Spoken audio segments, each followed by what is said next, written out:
На странице 68 переходим к теме татарские национальные блюда. Татар халық ошлары.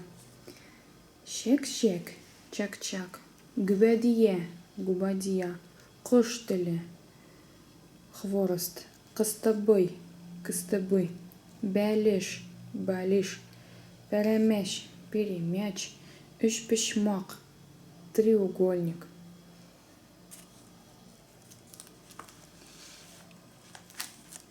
Читаем диалог. Улым, утыр, бәліш аша.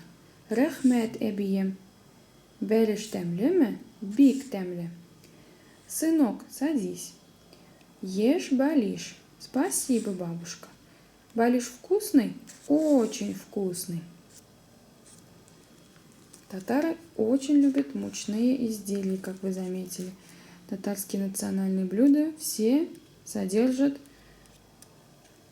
в том или ином количестве муку. Они все вкусные. Ну, могу сказать, с какой начинкой они идут. Здесь у нас губадия – это рис. И темный творог – это сладкий пирог, сладкая начинка.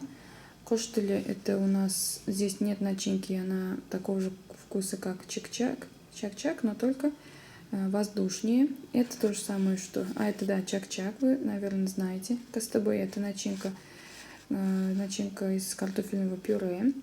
Балиш у него начинка картошка с мясом, и лук добавляется. И мясо желательно добавлять разные, например, говядина, гусятина, и конина тоже добавляется, много разных мяс. И вкус получается просто обалденный, вкусный.